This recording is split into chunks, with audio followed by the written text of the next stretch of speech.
Hungarian musicologist and music editor who worked for Universal Editions, and sent his 3 questions to 65 composers, mostly European for his first edition, but then he included some Americans.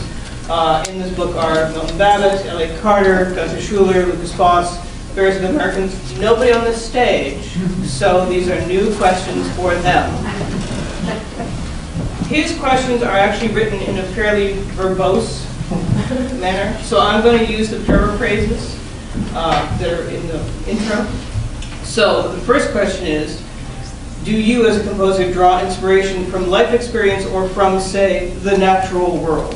So we're just going to go down the line. Life experiences and or the natural world, either or none. Yes? I know what he's going to say. I'll just briefly say that the answer to that is yes. Yes to both,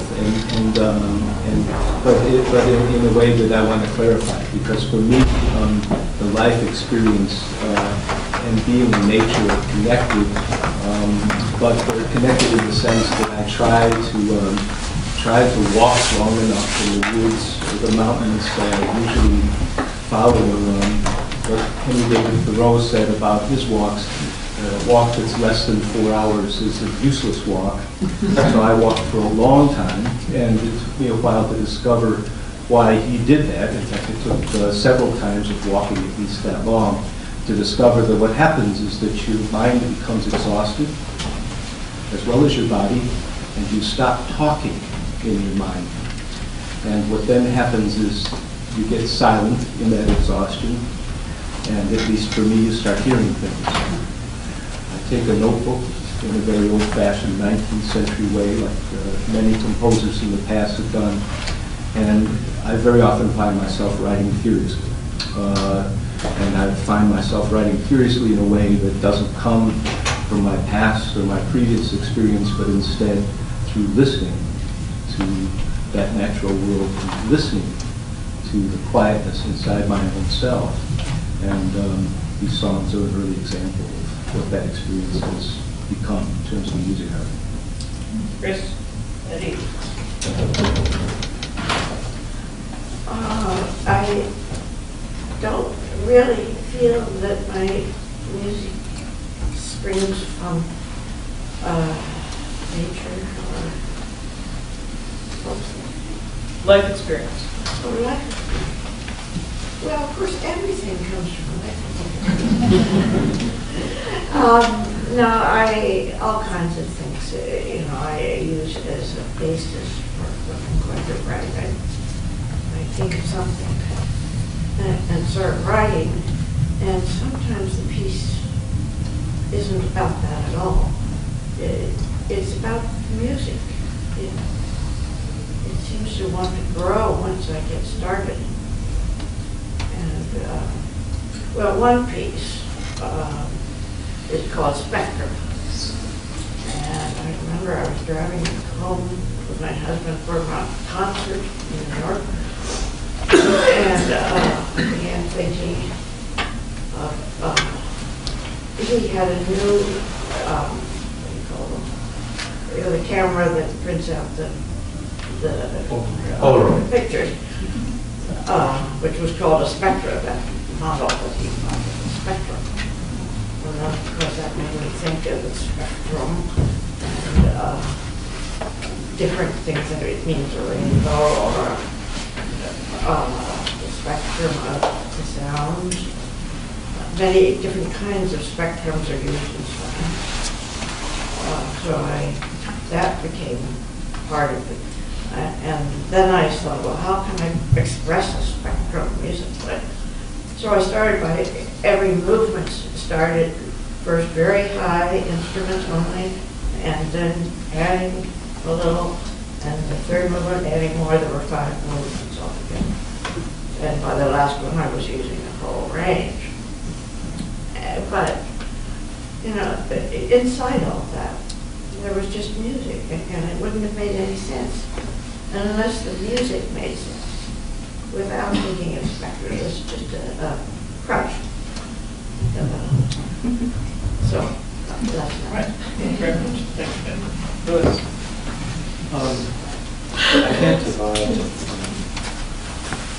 natural experience, personal life experiences of been as a musician since a very early age. And as a friend of mine to put it, one of the aspects of composing is the reflection on music one has as a person. So in a way, this question, from my standpoint, might be better addressed to listeners and the kind of experiences they draw from pieces. From my standpoint, my inspiration, if you want to call it that, is the musical instruments themselves and the people who play them. When I'm commissioned to write a piece, inspiration comes very, very naturally, because that's, I can't stop thinking about the instruments. I love what their potential is, I love what their sounds are, and I love the people who play them. For me, inspirations is the act of love from my constituency who are performers, and their constituency are people who come to listen. If my performers are pleased, they're connected will show and shine, and they will shine. And that's, for me, is really what it's all about. I think that one thing composers have to have these days is a knowledge and understanding of instruments that's surpassing in its depth. And I think from that perspective, the more I know, the more that my musical experience contributes, the more I can show love to my players, because to me that social environment is the environment I want to live in, and that's, if you will, inspiring to me. Thank you. Would you please project? The microphone is not working. If I could piggyback on what Louis was just saying about working with musicians and the instruments, I think he was talking about having committed performances, and I think we all got committed performances this evening. Very impressive.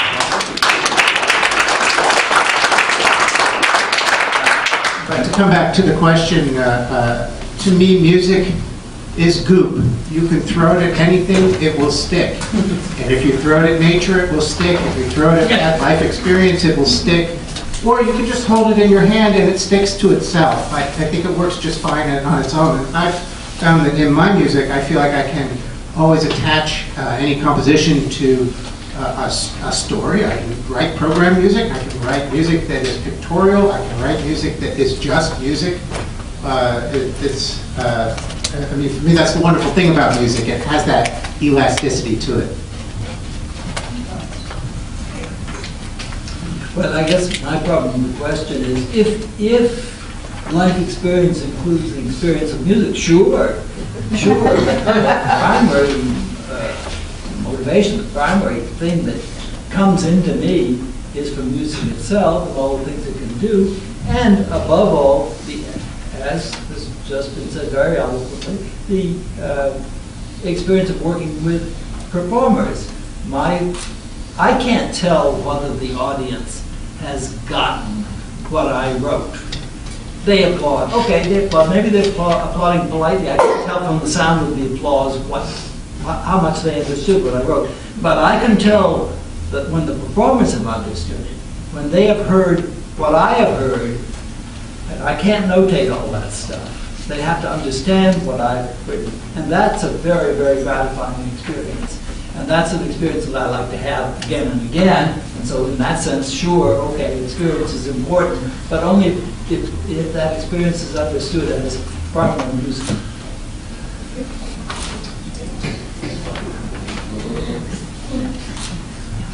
Well, the nice thing about being last is that everything has been said already. I agree about performers and what they bring to their instruments, and the body of history of performance that they represent is one of the great things that inspire whatever it is we think of when we write music. But basically, to me, it's the pursuit of ideas. You just get an idea, and you think it's interesting, and you pursue it, and you pursue all its ramifications that you can think of. But you know, the instruments that the idea comes with. But it's basically the pursuit of ideas, and sometimes in search of a solution to a problem. If you agree to take on a commission, then it comes with certain kinds of problems. And the music you think about has to deal with those problems. And everybody knows what it's like to get an idea to solve a problem. So to me, it's very much that kind of pursuit of an idea. We're going to stay with you. Oh, good. Yeah. Those who were last, now get First. So, the new question is, personal style. Do you have one? Do you think it's important to have one?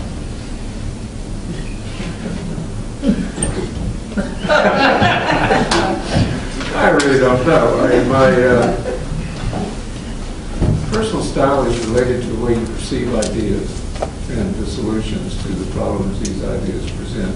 Some of it depends on the kind of music you grew up with, the instruments you play. That's a tough question. I think often that style, whether it's Peter's or mine or somebody else's, is as much how the composer thinks about what he or she is doing as the actual sound of it. Can we just hand that to Peter? Good, Peter. Many years ago, I was invited by a musicologist to an international convention. It was in Copenhagen. And the subject of this conference, not conference, but of our panel was style. And I had to begin with my answer saying that in my line of work, in that case I was acting as a theorist, in my line of work, style is a sort of dirty word. It's something musicologists talk about, but theorists don't talk about style.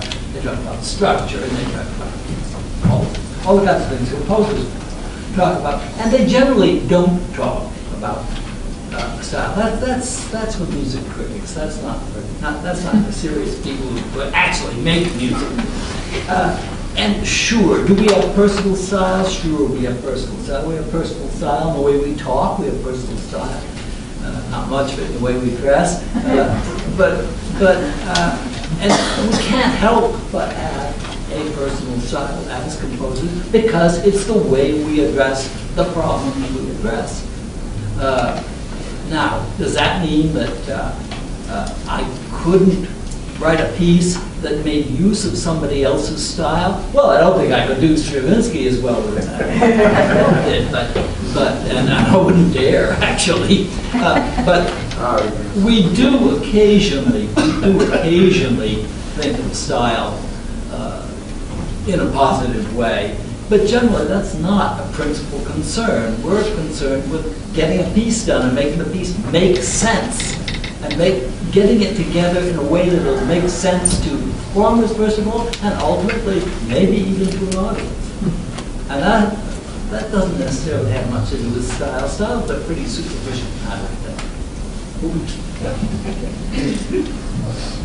Anybody gonna know Ben's style? For me, style is something I agree with you. Style is something you perceive, not something you create. It's something you observe in others, and you can observe it in yourself, but observing it in yourself is not all that productive. You need to move on and keep creating. So I feel very much the same way. It's not something I give much consideration to.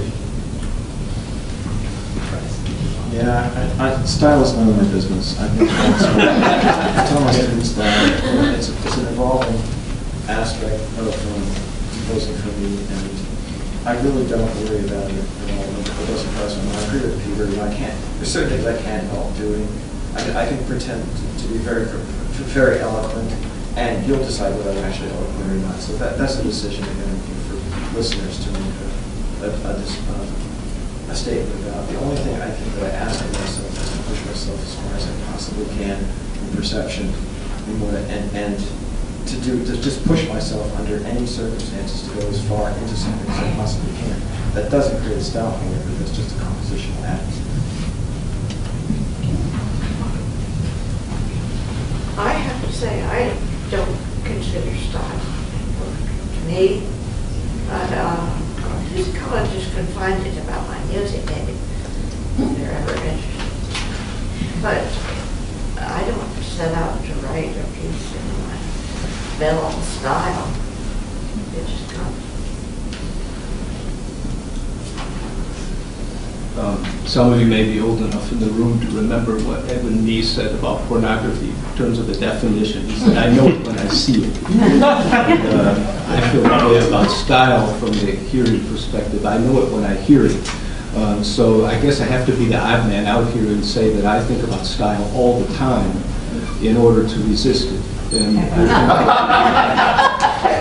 I mean that it is fun. But I mean it in the sense that I'm trying to make a personal music. That to me is crucial. And I want it to be new, and I want it to be something that I haven't heard before. And I think you can only do that if you're obsessed with I can only do that if I'm obsessed with style in the sense that I resist it with all of my might. All right. The last question we're going to use is, it's longer in the book. The book actually uses a Lutoslawski interview and says Lutoslawski was describing this hearing that he had of a Cage piece on the radio, and it opened his mind to, in ways that his music changed forever thereafter. So the question in the book is there a piece that you have heard that changed the way you thought about music, changed the way you write music, changed the way you perceive music? A certain piece. It's another way of saying influences, but it's basically a little bit more narrow than that. So we're going to start with Chris. I haven't thought about this question. Can I use a composer instead? I think that's easier. I believe the composer of my generation had to find his or her own way through the music and creative life of John Cage. Not everybody believes that, but I did.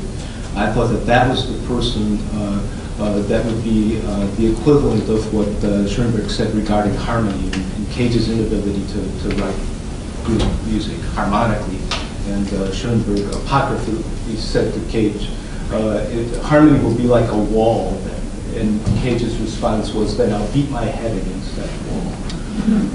And in my opinion, that attitude, that maybe that's a better way of putting it, not so much music, but that attitude, is one that I thought as a composer, at that time a young composer, that was what I was up against. That was the American tradition as far as I was concerned. It came out of what now is called the experimental tradition, and Cage, to me, was my edible complex, if you want to look at it like that.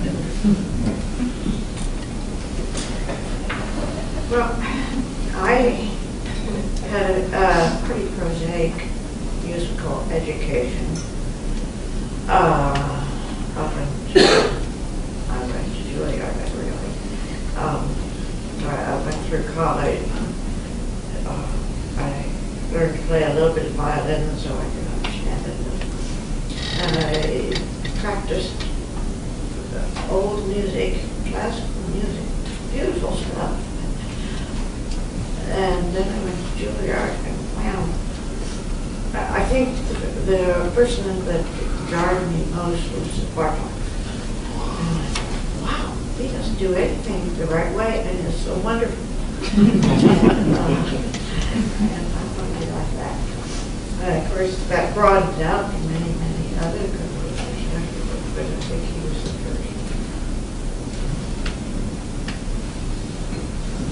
I'm afraid this is going to sound pretty pretentious, but I think studying Haydn's music has been sort of one of the most important things for me. I mean, every known form he basically invented.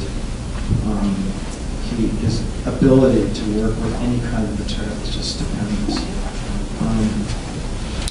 I was having a conversation with a friend once, and we were talking about dialectics actually. But the one thing he said to me is that more important than understanding dialectics, or more important than understanding philosophy. You know, if you could sit down and you could make a piano reduction of a Haydn symphony for four hands, you know what you're doing, because you're going to learn more about music that way than any other. For me, I mean, I could say some things about Beethoven quartets also, because again, it sounds really pretentious and feel like an awful saying. I don't want to be influenced.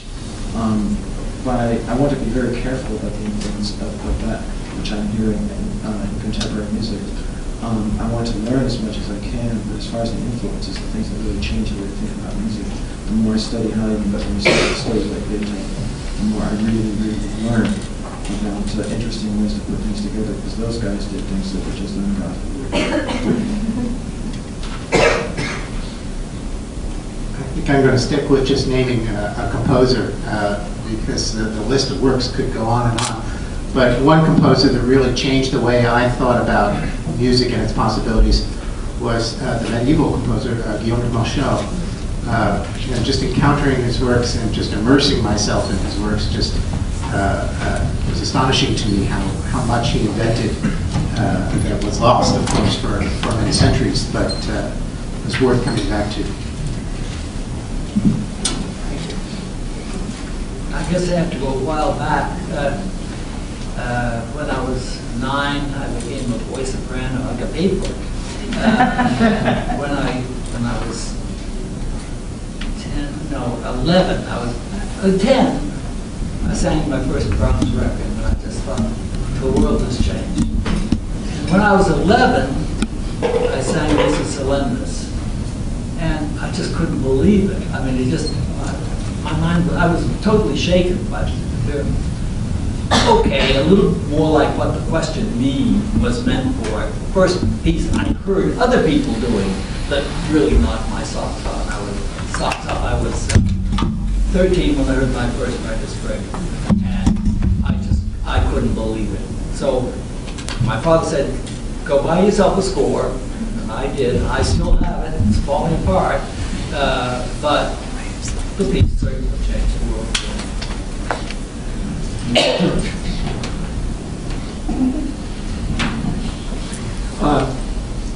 I think these aha moments, that's what this is all about, come probably at different ages and with different kinds of experiences as one is involved with music. But when I was in high school, well, actually a little younger than that, I joined the Columbia Record Club and built my own hi-fi set. And one aha moment was listening to the Beethoven Third Symphony about how he thinks about what he's doing, what the material at hand is. And at the beginning it seems so minimal, and then it becomes this gloriously complex thing. And I share your aha moment with the Writer's Spring. That was, and with Miss Bell, when I heard Bartok, Sixth Quartet. So these are the things that open your mind and the way you think about music, and to all of these wonderful ideas that hadn't dawned on you before, or certainly not in that way. Thank you all. Those are our 3 questions. We're actually Mr. Vargas' 3 questions. So, thank you all. Let's give our panel a hand.